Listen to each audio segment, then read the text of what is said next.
सुप्रभात विद्यार्थी मित्रों। कल मैंने आपको सपनों के से दिन में पढ़ाया था कि लेखक के जो बाल मित्र जो थे बचपन में, जो उनको खेल क्या है अच्छे लगते थे, यहाँ तक।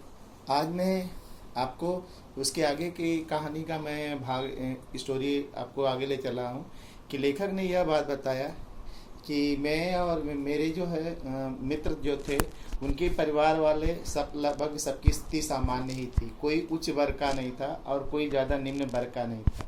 लेखक ने यह भी बताया कि उनमें से हमारे मित्रों के कुछ माता पिता जो राजस्थान, कुछ हरियाणा के से आए हुए थे और कुछ क्या है आसपास के गाँव से ही आकर के वहाँ पर बसे हुए थे, जो कि वे राजस्थान और हरियाणा से आकर के उस मंडी में या तो क्या है कि वह दुकान का काम करते थे, या कोई बिजनेस करते थे, या तो फिर क्या है दलाली का कार्य करते थे।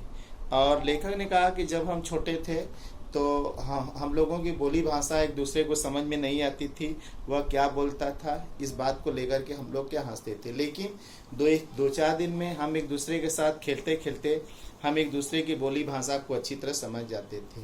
लेकिन लेखक ने यह बात बताया, बहुत अफसोस की बात कहा कि खेलन दे दिन चार, यानी खेलने के जो 4 दिन होते हैं, यानी जो बचपना जो होती है वह कब बीत गई यह मुझे क्या पता ही नहीं चला। और यह बात लेखक को तब समझ में आया जबकि क्या है कि एक दिन क्या है लेखक ने यह बात कहा कि हम में से किसी को भी यानी स्कूल के कमरे में जाकर के पढ़ना यानी एक कैद के समान लगता था। अगर हमने से अगर कुछ जो बच्चे जो थे अपने माँ बाप के साथ उनके बिजनेस में जुड़ गए। लेखक ने कहा कि जब हम स्कूल जाते थे तो रास्ते में आजकल के परिवेश जैसा हम लोगों को पहले कोई परिवार से कोई सुविधाएं न थी, न तो स्कूल की बस थी, न हमारे अभिभावक ही हमको क्या स्कूल छोड़ने के लिए जाते थे। लेखक ने कहा कि जब हम स्कूल जाते थे तो रास्ते में जो हरी हरी घासियाँ जो थी, झाड़ियाँ थीं, जो क्या नाम के उनके पौधे की पत्तियाँ बहुत अच्छी लगती थी, खुशबूदार लगती थी।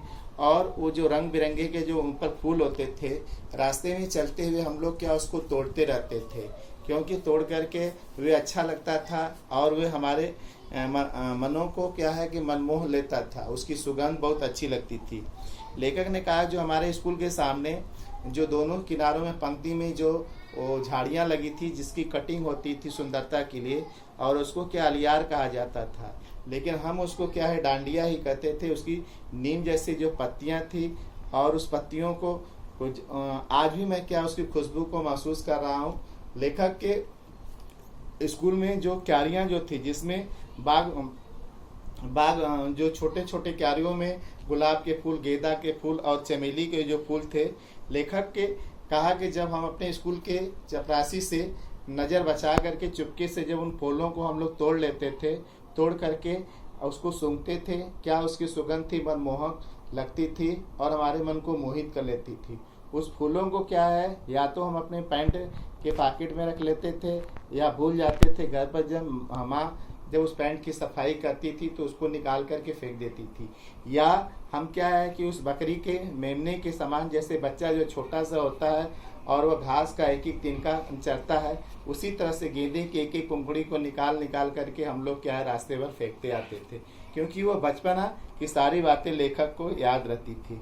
लेखक ने यह बताया कि जब हम अगली कक्षा की श्रेणी में जब हम जाते थे तो हमें क्या दाखिल होने का, हमें उतना पास होने का खुशी नहीं होता था, और हम इतना बड़े हो गए इसका भी एहसास क्या है मुझे होता था। लेकिन दूसरी ओर हमको सबसे बड़ी बात दुख इस बात का होता था कि जो हमको पुरानी कॉपी किताबें में जो दुर्गंध आती थी उससे हमारा मन क्या है उब जाता था। इसका कारण यह था कि लेखक के माता पिता उनकी नई किताबें पढ़ने के लिए नहीं देते थे, और उनको अगर नई किताबों अगर पढ़ने के लिए अगर खरीदनी पड़ती तो लेखक की भी पढ़ाई छूट जाती, जैसे अन्य मित्रों की उनकी पढ़ाई छूट गई थी। लेखक ने यह बताया कि जो प्रधानाचार्य थे वह वे किसी बड़े आदमी के बच्चे को ट्यूशन पढ़ाते थे। वह बच्चा जो था हमसे एक क्लास क्या है आगे था।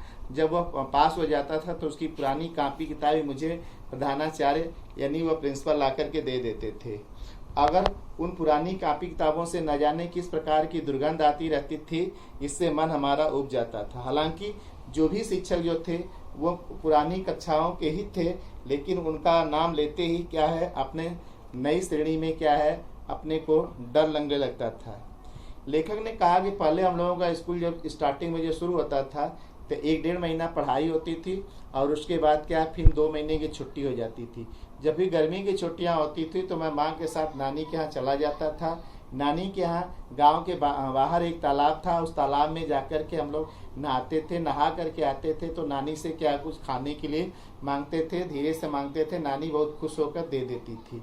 और हम कम खाते थे, हमारा धीरे से बोलना और कम खाना नानी को बहुत अच्छा लगता था। और नानी अपने पोतों को यही बात सिखाती थी कि देखो ये कितने अच्छे हैं और ये कितने कैसे बोलते हैं, इनसे सीखो कैसे खाते हैं।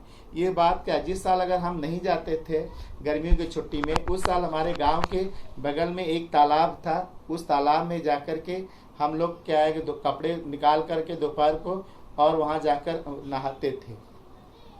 उस तालाब में से क्या है कि दौड़ करके जाकर के रेती के टीले पर, बालू के टीले पर उस पर लौटते थे। उन गर्म रेतियों को अपने शरीर में लपेटने के बाद फिर ऊंचे टीले से पानी में कूदते थे।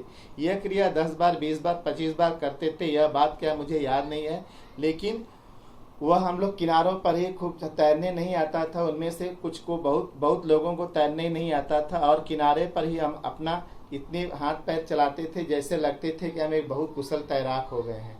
इनमें से हमारे कुछ मित्र अगर हाथ पैर चलाते हुए अगर कुछ गहरे पानी में चले जाते थे तो वो डूबने लगते थे।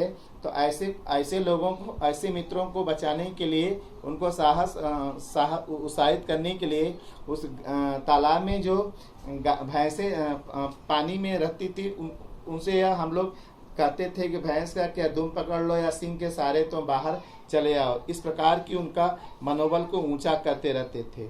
और वे लोग क्या है तालाब के गंदा पानी जब पी जाते थे तब वो क्या है कि वो खांसने लगते थे। इस तरह से अपना बचपना चलता था।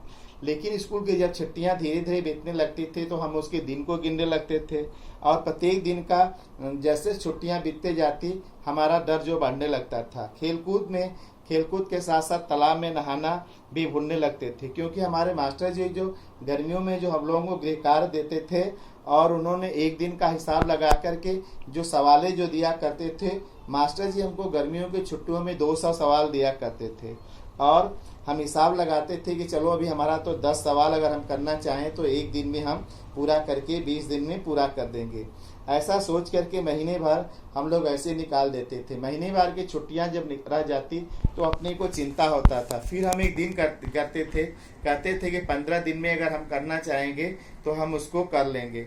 फिर ऐसे ऐसे करके लगभग में गर्मी की पूरी छुट्टियां बीत जाती। जब 10 दिन रह जाता था तो वह 10 दिन ऐसे चला जाता था कि पता ही नहीं चलता था और मास्टर जी का जो है मार का डर जो अपने को सताने लगता था।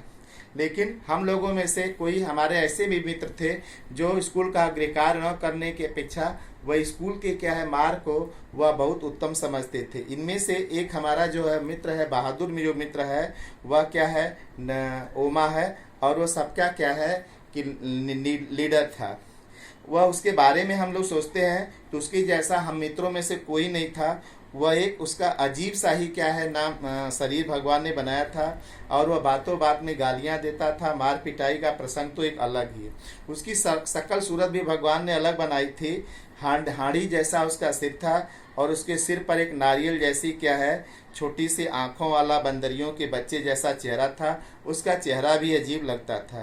वह लड़कों से जब लड़ता था तो हाथ पांव से नहीं लड़ता था, बल्कि वह अपना सिर को ही नीचे करके वह दौड़ता था। जिस तरह से क्या है सांड की भांत फुफकार करके जिस किसी के पेट में जाकर के वह क्या है अगर मारता था तो उसकी शक्ति के 2 गुने 3 गुने लोग क्या है अपनी पीड़ा के कारण चिल्लाने लगते थे। हमें तो डर लगता था कि अगर ये किसी की छाती की हड्डी और पसली न तोड़ डाले। उसके सिर की टक्कर को हम लोगों ने क्या रेल का बम्बा नाम रखा था, यानी जैसे रेल जो थी कोयले के इंजन से चलने वाले थे, इस तरह से उसका बड़ा भयंकर शरीर जो है हमको लगता था। तो विद्यार्थी मित्रों, मैं यहाँ पर अपने बाल सुलभता, लेखक की बाल सुलभता का खेल और यह चीज़ का वर्णन किया। आगे जो है उसकी स्कूल की शिक्षा का वर्णन जो है आगे करेंगे। धन्यवाद।